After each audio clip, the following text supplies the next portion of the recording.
All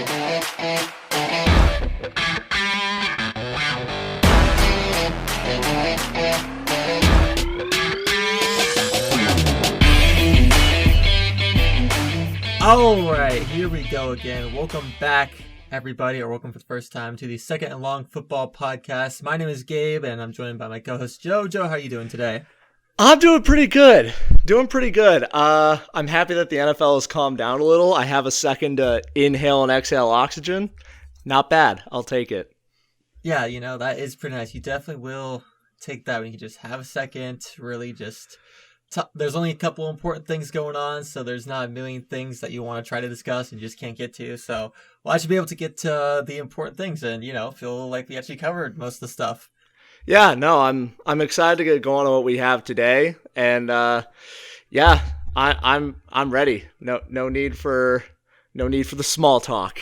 Just get right into it. So first, I think the big piece of information that we should cover is the new NFL overtime rules, because that is going to be, and it's only for the playoffs. And for those of you who don't know, basically the new playoff rules is just basically all it's saying is that both teams get possession in overtime. So, and people want to look at in that Chiefs-Bills game. So Josh Allen would get possession in overtime. So that's the real main change to it. And so I just kind of want to hear your opinions on that, Joe. Right. And it's one additional possession in overtime in the playoffs, strictly, which I think is great, that it's staying in the playoffs. It's one possession, and then after that, it's normal sudden death. Just whoever, if both teams score the same way, it's any score after that team wins, which perfect. Because exactly, I didn't want that rule to bleed into the off season, and I'm really happy that it didn't. Regular season, you mean? Regular season, yeah. Blah, fuzzy brain.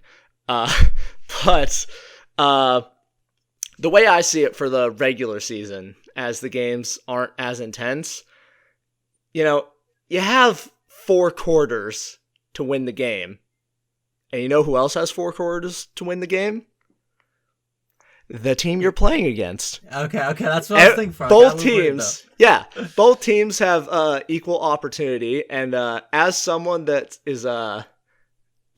hoping to coach in the future, being myself, I really like this because, for keeping it to the postseason, because postseason, it's way more dramatic. You need to have a absolute confirmed winner of the game. Mm-hmm.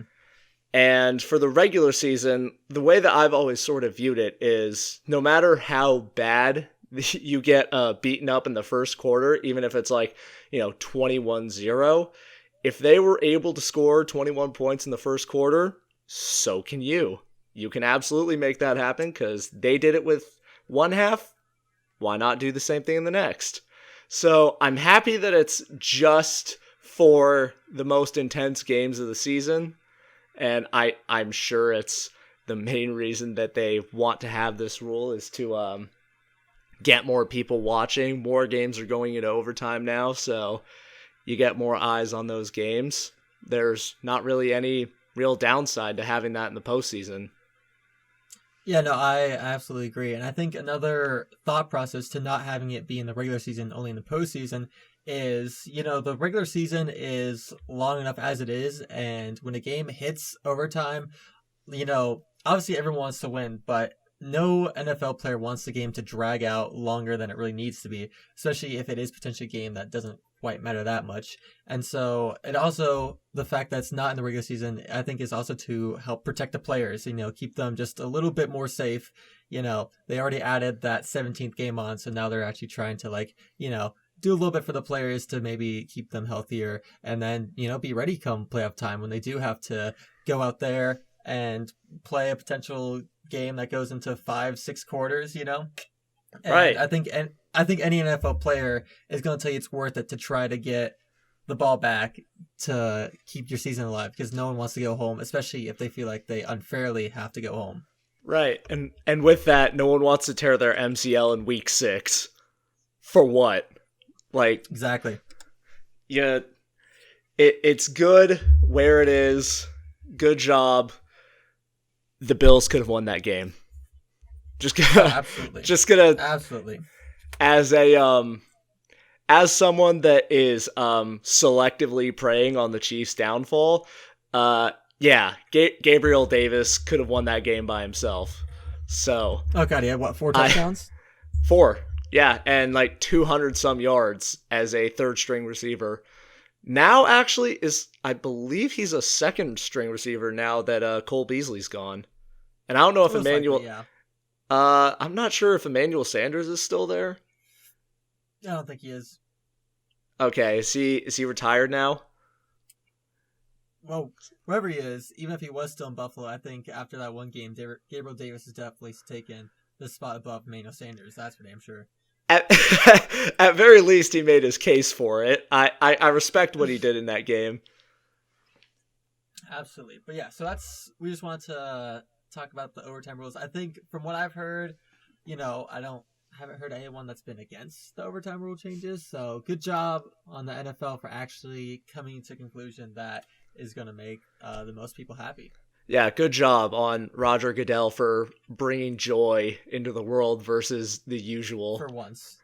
Yeah, gave us a goddamn break from the usual just acts of tyranny. So, thank you, Goodell. You did something right. Absolutely, about damn time.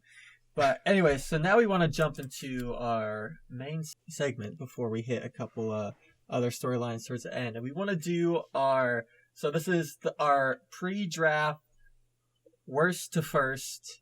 Our team that in each conference, or not each conference, in each division, obviously, typically from year to year, there is one team that kind of surprises, make the leap, if you will. I believe the Bengals were the worst team in their division last year, and then they jumped up to first and went to the Super Bowl. So obviously, we're not going to say that that's going to happen again because we rarely see that happen, but we do want to give our opinions on the teams that could be worst in their division to first in their division. So Joe, I'll let you go first on this one. Take it away. All right, I'm really excited about this team for next year. They're doing a lot of things right now. Just looking at their roster, looking at the guys they have, makes me smile, makes me happy. I like the position. Drumroll. I love what the Detroit Lions have been doing, and I think they can make a jump.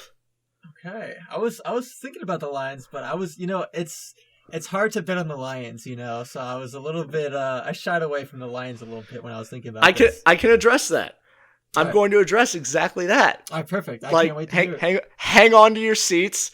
If you're driving, hang on to the steering wheel. Keep doing that. Let go of your seat. Here we go. Don't drive dangerously because I want to talk about the Lions.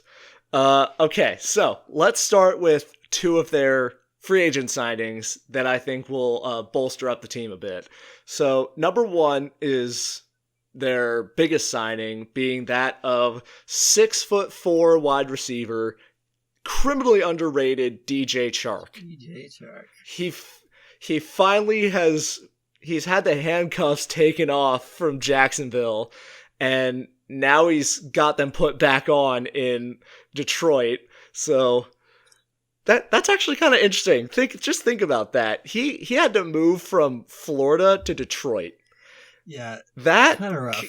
That's brutal. But that is brutal. If he gets the opportunity to be the number one receiver, then I don't know if you really complain about that. That might be that it might end up being worth it. So he has a solid chance at being their number one receiver. I don't believe they really have who they have in that position right now. Brown would be their other number one. Who is someone else that I also love. He kind of broke out this year. Played pretty well. Yeah, he had a good start this year and kept it going throughout the majority, showing that he could do that. So, but bringing in DJ Chark, bringing in someone with some speed and really some size, have a real outside threat, someone that Jared Goff can just float it up to, not really aim, and someone that can just fight over people for the ball. And speaking of people to fight over the ball, they also brought in cornerback Mike Hughes, who I want to say he was in Minnesota before. Sounds right. Yeah, and one of the reasons I like him is he's been fairly okay over the years, and he's also only 25.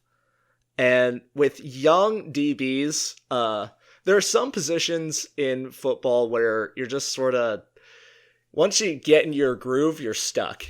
Like, there's not really a whole lot of room for growth. Like, I see that a lot, mainly with defensive tackles. Mm-hmm.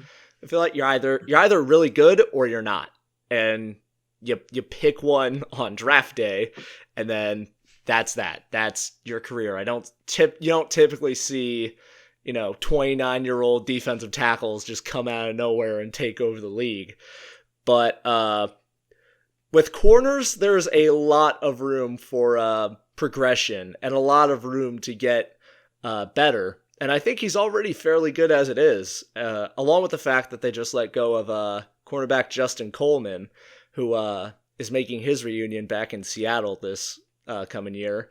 So I really like Mike Hughes, and I think he'll be a bigger signing than a lot of people realize. He'll be able to fill that slot that Coleman left behind. We also got to remember, like, not only with just Mike Hughes coming in to play the slot, you also have Jeff Okudah coming back from his injury, former number 3 overall pick coming back. So that secondary is going to see a massive upgrade with those two players coming in. And then also you have, I believe, is Amani Oruwariye as well as your number 2 corner, who has had a great start to his career. So honestly, your top 3 corners are looking pretty nice now in Detroit. So I can see why you're arguing that right there.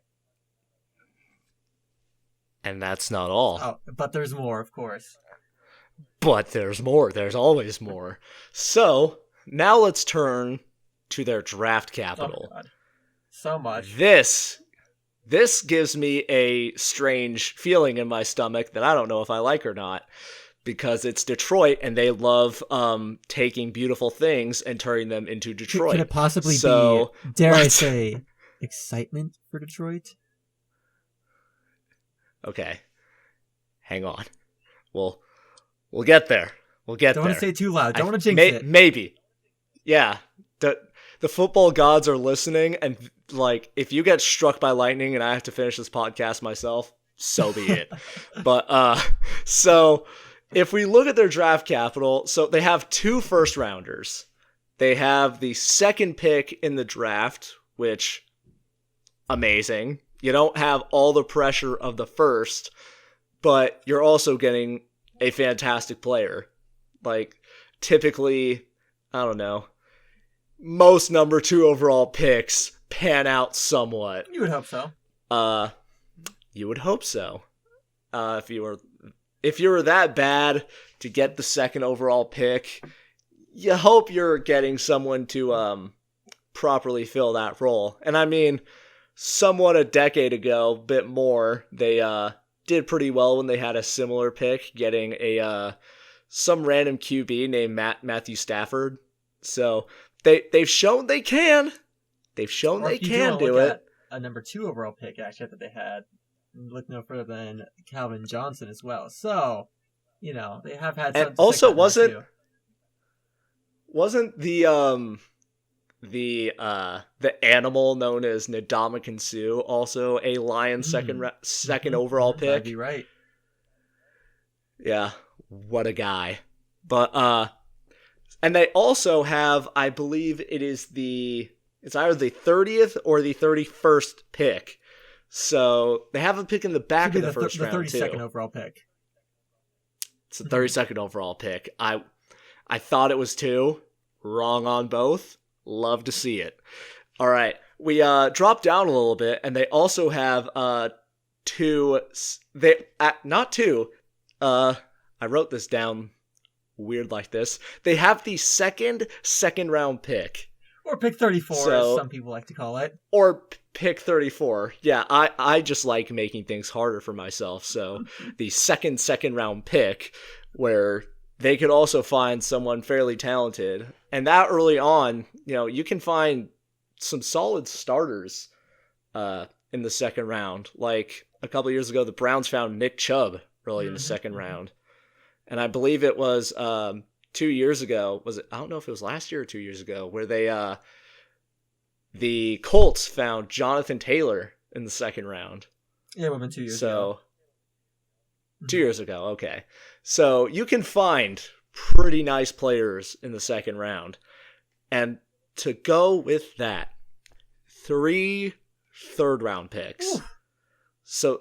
So they have 6 picks in the first 3 rounds, 3 of them being in the first 34, and the other 3 not being too bad to boot. So I really like what I'm seeing with the draft alone. The only caveat there is it's the Lions, and they don't like having nice things. They like touching them and destroying them. So I am excited to see if they're going to do something different. Personally, I think a lot of people actually do have faith in Dan Campbell to turn this organization around, and I think he will draft his guys, and I think they will work out for him because he's just that type of coach where he'll draft a player he likes, and then he'll put his faith in them, and then the player will see that, and then they'll perform to, however they're supposed to perform. I mean, you saw that with Charles Harris this past year. I feel like, former first-round pick of the Miami Dolphins, never really panned out down there, came up to Detroit. Dan Campbell said, hey, we'll give you a chance to start. And he produced well. I believe he's even coming back to Detroit now this season too because of how well he did. So I do have faith that Dan Campbell will be able to draft at least maybe not all of them will hit, but I think a good amount of those picks that he has should hit. Even in the later rounds potentially too. I feel like he might be able to get a couple guys that can be good rotational or even starters. And you touch exactly on my last bullet point here with the Lions, being Dan Campbell's ability to create an amazing culture there. And what I really like about it is, and this is from my perspective as someone that is going into coaching, is that when he took the job in Detroit, he didn't see them as their history, which I think is really important for incoming new coaches, typically into teams that haven't done well historically. Is you can't look at them as, oh god, this is the 0-16 2008 Lions. But Dan Campbell goes in there and he's like, you know what? I have a team here I can win with. Screw what animal is on their helmet. I can win with this group of guys. And I'm going to make them believe that they can win themselves. And that, I feel like, is sort of the approach that he went into Detroit with, saying, hey, I don't care what this team has done in the past. I don't care what you've done in the past. If you show me that you can play well, you're going to get on the field, and we're going to win some games. Absolutely. I think that is a great point to bring up because, I mean, honestly, culture is a big part of the game that really, I think, oh my gosh, the owner of Detroit, when she was doing the hiring process, I think that was something that she really took to heart, is that she knew what the Lions have been in the past, and she needed someone that can really go in there and believe that he can turn it around and really, for the city of Detroit, someone that they can believe in too. And I think that they have that in Dan Campbell. Yeah. And I mean, to that point as to how important that is for coaches, take Kevin Stefanski. Took a job in Cleveland, which I don't care what job you're taking in Cleveland. You're already on the losing side. It's already not great. But he went in there, also found his guys, and was able to make it happen in Cleveland. So any team can win at any time, regardless of history. And even though the Lions have had as battered of a history as you can have, letting Hall of Famers come in, have amazing careers, and do absolutely nothing with those amazing careers, they still can win games. They are still a very solid NFL team with a promising future in this upcoming year, and why I think they can go from worst to first. Absolutely, that's a great point. And you know what? Speaking on great head coaches, I think that's a good segue into my team that's worst to first, which might not have as much to say on that, but I do believe that the Baltimore Ravens have a very good chance of going worst to first, especially like what you're talking about, Dan Campbell. They have Jim Harbaugh, and for me, it's really hard for me to... Oh, sorry, John Harbaugh. They have John Harbaugh. It's really hard for me to count out John Harbaugh. And, you know, seeing what he's done, he hasn't done much to the roster this offseason thus far, but you do bring in Marcus Williams, who's a very versatile safety, and I just know in that defense with his mind, like, he was already great in New Orleans, and I think he'll be possibly even better here in Baltimore. And you also got to remember is that Lamar Jackson did not play for most of the season. Oh, not most of the season. There was a good chunk of the season that Lamar Jackson did not play for the Baltimore Ravens last year, and they were still able to keep their head above water. Not enough to grant them a playoff spot, but you look at their division, and it was an extremely tight division last year. You know, I'm saying they're worst to first. It's kind of cheating, honestly, because there were only 2 games behind the first team, which were the Bengals. And I think the Steelers are definitely going to see a bit of a drop-off. I mean, they lost Big Ben, which isn't too much of a drop-off, but still, they're going to have some fluctuate quarterback play, depending if they make a move for one. And I do question the Browns. Obviously, they brought in Deshaun Watson, but there's still a little bit of mystery with that situation. Could he possibly get suspended for X amount of games, which will not be great for them? Or could they keep Baker Mayfield and then have Baker Mayfield play? I don't know. There's a lot of still question marks with the Browns, so it's hard for me to say, you know, you look at the Browns roster, obviously it's very talented, but it's hard for me to say, oh yeah, the Browns are definitely going to be the best in that division. But you look at the Ravens, I think they're the most well-coached, consistent team in that division as of right now. And obviously, no disrespect to any of the other coaches in the AFC North. I think all 4 of the head coaches are great. But you just look at what John Harbaugh has been able to do for the past, you know, half decade to decade. And it's just impressive how the Ravens have never seemingly had that horrible of a season. And, you know, like I said, I don't want to count Lamar Jackson out. I think Joe Burrow probably is the best quarterback in that division, but the best quarterback head coach combo is in Baltimore with the Ravens. That is definitely true. And I'm going to throw in a caveat, being that, yes, John Harbaugh and Lamar Jackson is the best quarterback head coach duo, but in my mind, as long as Mike Tomlin is standing in Pittsburgh, they are a fighting team. With Trubisky, though? Even with Trubisky, you saw how Big Ben looked last year. He looked unable to play. Like, I remember early on in the season, I was telling my roommates here as I was watching a couple Steelers games, like, he looks just incapable. He looks like he's in danger when he has the ball in his hands. Like, it actually, like, I was concerned for him. Like, he's going to get hit and he's just not going to get up. Like, this guy doesn't look like an athlete anymore. He just looks like he's staying alive. And that was the bare minimum. So honestly, hear me out. They could even take a step up with Trubisky at quarterback. I honestly believe that getting younger at that position is going to do so much for them. Getting younger and getting healthier. Big Ben did not look healthy. Like, I honestly think his knees and his arms were just begging for mercy most of the season. Okay. Like, you saw him just slip and fall so many times. Hear me out though. They did lose Juju, so I will put that out there. I know that's a pretty crazy loss, so I'm not sure if they'll be able to recover from that. Good Lord. I think they just won the Super Bowl. I think they just stamped their ticket. I think it's a guarantee now. But I do hear what you're saying with Mike Tomlin, but I do think Mike Tomlin... I think Chase Claypool's going to have a 2,000-yard season. We'll see about that. God. But I would honestly put Mike Tomlin and John Harbaugh in the same category as far as coaching is concerned. And then, so if you want to put those guys as equal, then you just look at the quarterback play. And I think I think Pittsburgh's defense will be a little bit better, but I do think that the Ravens have a good chance to come out with a top 10 defense this season. And with a top 10 defense and possibly, depending on how Lamar Jackson can play, if he can get back to his old self, easily a top 10 offense as well. And so I think it's very hard to count them out when you have that type of talent surrounding Lamar Jackson.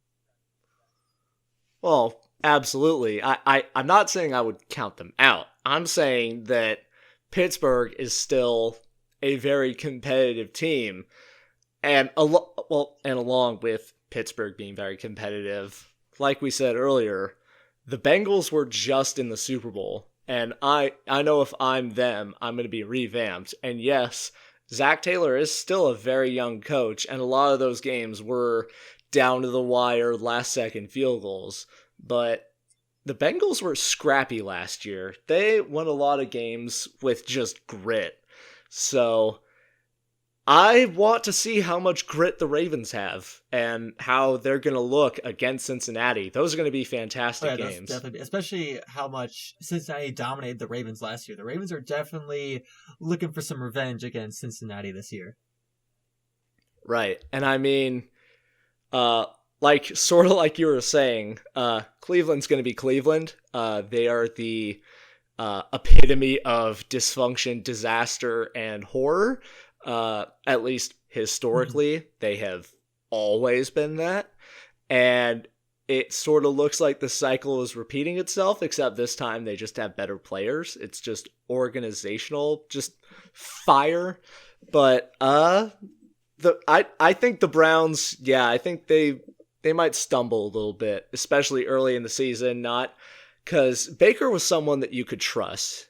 Like, Baker wouldn't lose you games.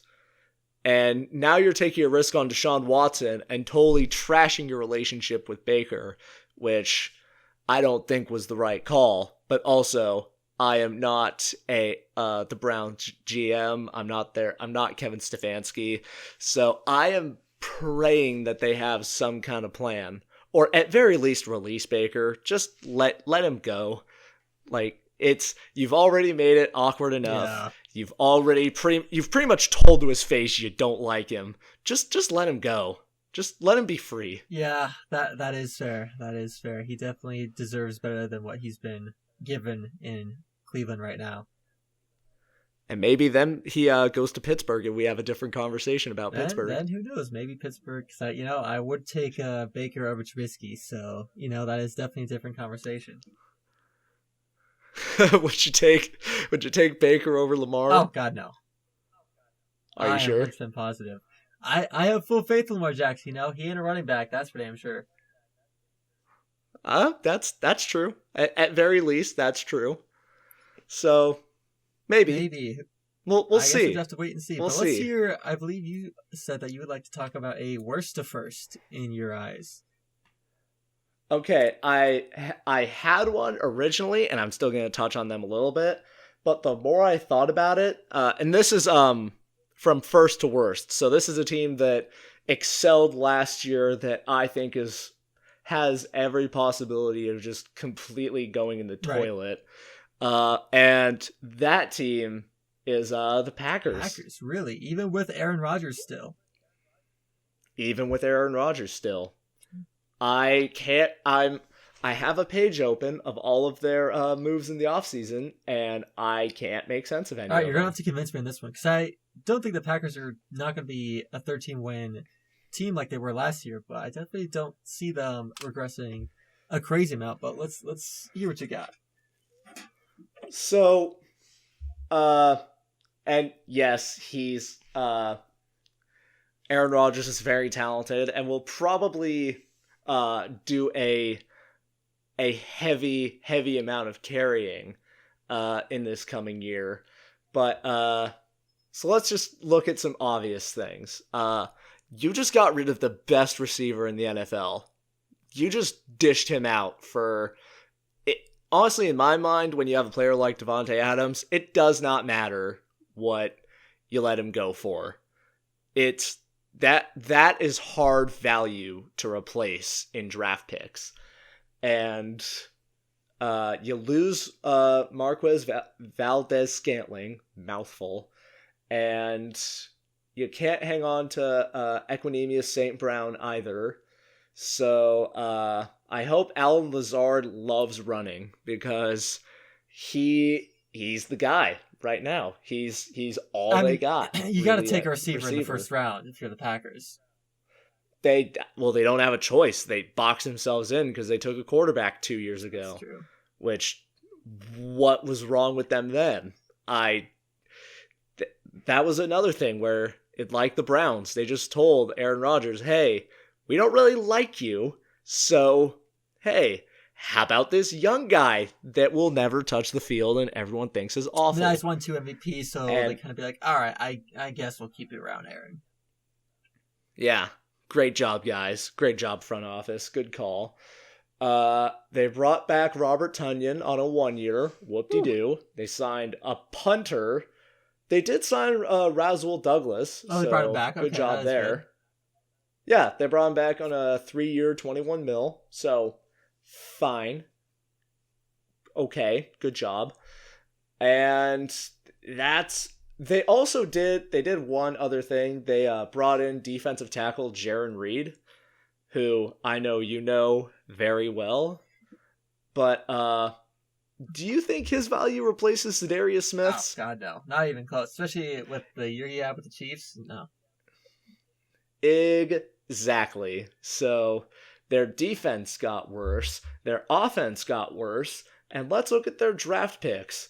So they have the number 22 and 28. So one of those has to be a receiver. You would hope. And you're relying on a rookie to carry a lot of the load from Aaron Rodgers, which pressure can break people. Some people can't live up to that much hype, and if they don't, the Packers are in serious trouble.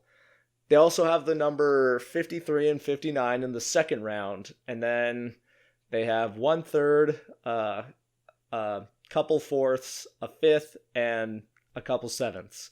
So they don't have fantastic capital. They have a couple early picks, but they've proved that they have no problem bombing the draft to I wouldn't be too surprised if the number 22 and 28 were both quarterbacks. I have no faith in the Packers' ability to draft, but that just remains to be seen.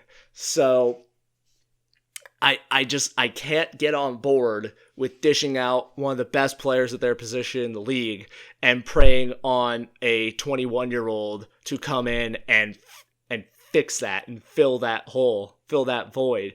I just can't make sense of that as, your off-season move is to rely on essentially a child to replace the best receiver in football. That just can't be done. You can't replace that production.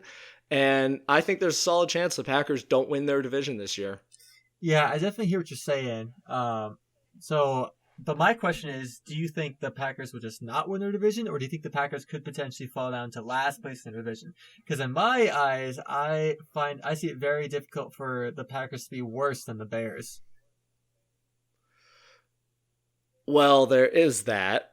That is a good point. So I think third place, depending on how the Vikings are able to put themselves together this year, third place is a realistic possibility for the Packers. Yes, the Bears are going to be worse, and so be it. You asked for it, but the Packers aren't going to be too much better in my eyes. They're going to be an Aaron Rodgers away from the Bears. Now, what if they brought in a receiver that's in the market? Like if Odell, they don't like to sign free agents really in Green Bay, but what if they did bring in like an Odell or someone to actually fill up that wide receiver room? If they can, then, well, obviously then if they brought in someone like an Odell, then they would at least be in the running for first. But right now, honestly, it's strange to say. I feel like it might even be between the Vikings and the Lions. We'll have to wait and see. This is no confirmation, but as of right now, I got you. Okay. It's a real possibility. Right. I know by people I know I'm gonna get chastised for saying that, but it's a real possibility. It could happen. Fans are definitely coming after you. Oh yeah, no, that's the end. That entire state is coming to tear my house down. All right, well, that is definitely. I definitely agree with you. I think the Packers will take a step back, but how big of a step back? It's going to be interesting to see because yeah, they definitely did lose a lot of talent, and they didn't bring too much back in because they're too concerned about paying Aaron Rodgers an $80 million a year contract. Yeah, just here, take all our money and throw to high schoolers. Have fun. Good luck. But now, I would like to get into another storyline. Speaking of a team trying to save money, for better or worse, I do want to talk about Bobby Wagner. Obviously, we know he got released, but he just recently signed with the division rival Los Angeles Rams. And obviously, I'm a Seahawks fan, so this definitely hurts. And my question is, it seems like every time we part ways with one of our franchise players, they somehow hate us. Like Earl Thomas had beef, Richard Sherman had beef, and now Bobby Wagner. Like I just don't understand what Pete and John are doing to really piss these guys off, but it seems clear that he definitely wanted to go to the Rams to play the Seahawks twice a year. Yeah, and I mean, Brandon Browner killed someone, but I don't think those are related. That's just another point, just to throw in there. People get mad typically when they leave the Seahawks. Yeah, people get mad, but honestly, I understand Bobby's rage. It's kind of justified if you remember how he found out about getting cut. On like it's on Twitter or something like that, right? Yeah, like just online. Yeah, they didn't tell him. He just saw a tweet like Bobby Wagner got released, and just imagine that. What I don't understand is how do Pete Carroll and John Snyder manage to pull that off? Like, how do you not tell someone that you're releasing them? I figure, I feel like you do that like preliminary. Like you tell your player like a day before it even gets to the news, or at very least a couple hours. Something. No, we're just gonna push our social media manager out of their chair and just really quickly type in "we released Bobby Wagner." Like, how are you going to do that to one of your cornerstone defensive players, who I'm pretty sure leads the team all time in tackles? Exactly. This isn't just some very good. This isn't Frank Clark. This isn't just a very good Seattle Seahawk. This is an all-time Seattle Seahawk. Someone that helped bring a Super Bowl to the team and really, has been a face of that defense. Whose number will probably be retired. Been a face of that defense for the past 3-4 years after everyone else is gone, and you just release him on social media to save what? It was a decent amount of savings in cap, but to let him go in that type of fashion, I just don't understand what Pete and John are doing over there. So no, I totally understand him wanting to go to LA and push in Drew Lock's brains two times a year. I totally understand that, and I honestly think we might get some. I'm kind of hoping for that game to see that intensity from him, see a couple sideline stares at Pete, and just, you let me go for what? You let me go for nobody. As a Seahawks fan, it is going to be quite difficult to watch that game, I'll tell you. As a indifferent, partial Seahawks fan, I'm really excited to watch that game. At least he's going back home. But my thing is, if you want to go back to LA, go sign with the Chargers. But this was especially because the Chargers. I don't think the Chargers would mind signing up Bobby Wagner. Joe, would you agree? Yeah, I would not be against that. No, I'd be fine. And the team itself, because the team has in the past struggled in run defense. So obviously Bobby Wagner would be an immediate upgrade to that run defense. So he clearly chose the Rams just to stick it to the Seahawks.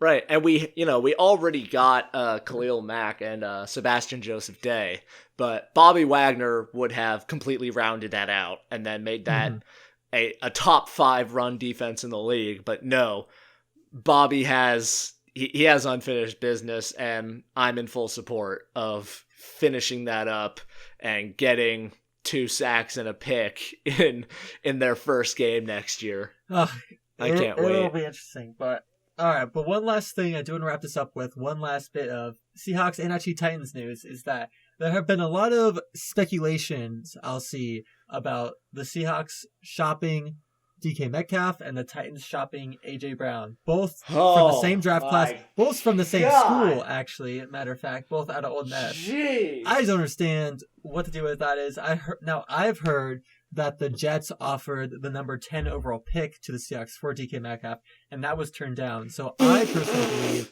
that the Seahawks are not looking to move on from DK Metcalf, and they're finally going to do one thing good and actually keep thing. You know, your good players, keep your cornerstone wide receiver. But you're going to have to pay him a lot of money, so I can see why they might be looking around. If someone decided to throw 3 first-round draft picks for DK, then maybe I'll consider that. But I don't know. What do you think about? Nope, not even then. Not even 3 firsts. Take 3 first. I would take. Well, it's hard to turn down 3 firsts for anybody. Nope, I would turn it down in a heartbeat. So, let me elaborate. I will elaborate. I won't leave you hanging. Do I ever leave you hanging? Please go on. I don't leave you hanging. So, last week I did my Tyler Lockett film analysis. Check it out if you haven't already. Guess who else there you go. Nice little plug there. Guess who else I was watching while I was doing that? There's someone else on the team. Just take I'm your gonna pick. go with Yes, Freddie Swain. That's who I was No, that guy. So, yeah, God. But I got to watch a lot of DK Metcalf while I was looking at Lockett, and I think I brought this up a little bit last week, but Tyler Lockett is not a number 1, and so if you're, I know, right? Big shocker. Love Tyler Lockett, but yes, he's definitely much better as a high-end number 2. Well, and for one specific reason, being that when I saw elite corners on Tyler Lockett, he was smothered. And I don't mean like well defended. I mean, he couldn't make cuts. He physically was unable to move when, for example, when Jalen Ramsey was on him. It's a bloodbath. It's just Tyler Lockett's face getting pushed in and Jalen Ramsey directly laughing at him. But who I saw get open on Jalen multiple times is DK, for the reason of not only is he a giant, not only is he fast, but he had a couple pretty nice sharp cuts and was able to break off and use his gigantic 6'4" frame to get some space and catch some passes. I'm just a little confused because DK had a slow 3 cone, so ergo it must mean that he is incapable. DK has a slow 3 cone. DK has slow. He can't make cuts on the field, of course. Clearly, right? It's not like he's playing receiver his whole life. Oh, sorry. Yeah, and real quick address of that. We didn't sign DK. They didn't sign DK Metcalf to run triple move routes. They got him to run curls, slants, posts, and streaks. That's it. Just that is why they drafted him. They didn't draft him to be super shifty. They drafted him to be a 6'4" monster that can run a 4.3 40. Yeah. Yeah, they drafted him to do that. So they knew what they were getting themselves into. They made an elite receiver out of him. And yes, he can cut. Yes, he is good at it, and I don't want to hear about it. I watched him with my own eyes, and he was able to break off of Jalen Ramsey at one point for a touchdown. So DK, extremely talented. I wouldn't give up 3 first-round picks for him. That is a franchise player. I agree, and I hope they sign him to I would pay him 25. I mean, I don't know if he'll get, because Devonta Adams getting 30. I don't know if he can make a case for being paid the most, but definitely he should be getting top 5 wide receiver money. So between 25, 27. Same with AJ Brown as well. I think the Seahawks have a lot of room now. They got rid of Russ, got rid of They have Bobby. a lot of room to pay people. They better pay him. I mean, and yeah, also AJ Brown as well. And there's a lot more rumors surrounding DK Metcalf, but sometimes AJ Brown is also lumped in with those rumors as well. So I mean, you never really know what's going to happen in the NFL, especially after this offseason. Anyone can go anywhere. But I definitely think it would be foolish for the Titans and the Seahawks to be getting rid of their number one receivers. Definitely game changers in a way at the wide receiver position. Players that you need to have on your offense to have a successful offense. Right. And I feel like a lot of those stories are just, now that the NFL is taking a breather, now it's just people scrambling for news and for headlines. They got to come up with something. And those headlines, while just absolutely ludicrous, they get clicks, and people look, oh my god, the Seahawks are just cleaning house of anyone talented. Like, Russ and Bobby, it's like, yes, they're both top players at that position, but they're getting older, and they're having to pay them a lot. Why are they going to get rid of their, what is he, 22, 23, 24, I think, on his rookie contract? Yeah, definitely shuck off that. What? Like 1 million cap space? Yeah, let's free that up. I just can't make sense of these stories just make no sense, and I'm not gonna pretend like they make sense because they don't. Really don't. And speaking of which, I have one more quick thing to touch on. Let's hear it. If I can. Being my other first to worst team, well, one more. I just want to touch it. And this is we're putting it in the back because for me this is more of a just sprinkling, like, hey, this team might also suck next year. Being the Chiefs. Oh yeah, especially with that division too. And that being one of the main points, yeah, being that the division is insanely competitive now. Probably one of the most competitive in the past decade. And they've done some things right. They franchise tagged Orlando Brown. Great job there. That's not a offensive lineman that you let go. Cowboys. And they also signed Ronald Jones to a 1-year deal. Super talented back. He'll complement Clyde. Why is his name escape? Yeah, Clyde Edwards-Helaire. I was trying to think of the acronym, yeah.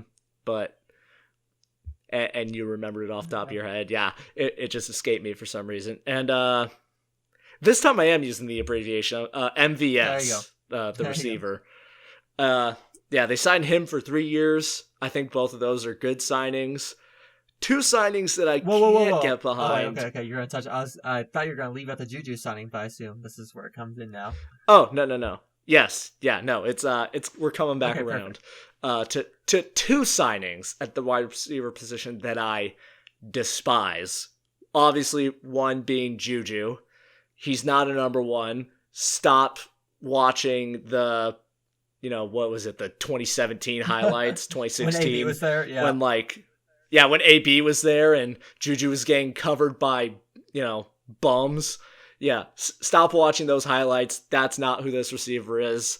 This receiver is just another distraction on a championship team, which I never see benefits for that. It definitely didn't benefit the Buccaneers, especially when AB lost his mind and just stormed out, left them without a solid number 3 receiver, and then they lost in the postseason. So another player they brought in that completely went under the radar. I didn't know they signed them until I checked this. Who remembers the name Corey Coleman? Corey Coleman. Oh my god. Did you even know they brought him in? I had no idea. Yeah, I just checked, and yeah, like a couple weeks ago, totally under the radar, they brought in Corey Coleman. And for those who don't know, Corey Coleman was once a receiver on the Browns, which should tell you enough about him, but I'll explain a little bit more. On the HBO show Hard Knocks, which Cleveland got a season a few years back, Corey Coleman was a first-round pick, but never really panned out. But now he is the absolute definition of a diva. A full-blown diva. He walks in to the head coach's office because he was getting reps with second team. So not as good as he once was. And he walks in, he says, like, why am I running with second team? And coach is like, well, we're getting you reps, so and we're paying you millions of dollars, so take it. And Corey Coleman was like, no, I'm better than that. Just trade me. And the Browns didn't want to tolerate that in any way, and they just cut him. So they're bringing in another untalented whiner to drag down their receiver room, which doesn't need help. It does not need help being dragged down any further. It's already not a very amazing wide receiver room. And I'd love to see them prove me wrong, but they're going to have to do a lot to pull that off. Yeah, obviously you trade away Tyreek Hill because of the money, but you lose a receiver like that, who's like up there with Devontae Adams. I mean, the Raiders actually, who they're probably going to be competing for the third spot in the division, it seems. The Chiefs lose a top receiver and the Raiders bring in a top receiver, so it's going to be very difficult for the Chiefs to compete with that entire division. And that doesn't mean that the Chiefs will necessarily be bad next year, but it's just possible that this division is just going to be so good that they're going to end up being at the bottom with like 9 wins or so. Exactly. And one other, and this is my bright side for them, being that in this year's draft, they have 2 picks in each of the first 4 rounds. Okay, that's pretty good. So they have a lot of room to get better, but like I said earlier, you don't trade stars, like guaranteed stars. Like, let's be real. Like, a decade down the line, Tyreek Hill is probably going to be a Hall of Famer. Let's be honest. He's too good. He's too talented to not have that end up happening unless he, blows both his ACLs in one play and then it's just over. Unless that happens, Tyreek Hill more than likely will be, like, he's at very least a Hall of Fame talent. Yeah, I would agree. Like, the way that he can bail out quarterbacks, just throw it within 20 yards and it's a guarantee he's going to get under it. You don't trade that for maybes. Exactly. Draft picks are maybes. Draft picks are in no way confirmed success. And they traded possibly an all-time great for another 21-year-old who might be great, or he might suck, or he might blow his ACL, and you missed out. So they're a team that I could see fall very far from grace from where they once were. It's really hard when you've been that good for that long. It's really hard to sustain that, especially when the rest of your division sees that and they start loading up. Yeah, it might be time for the Chiefs to come back down to earth a little bit. That it is. All right. About it? Do we have anything else? I think I've said everything I need to say about all that. All right. Well, thank you guys so much for watching. We now have an Instagram and a TikTok.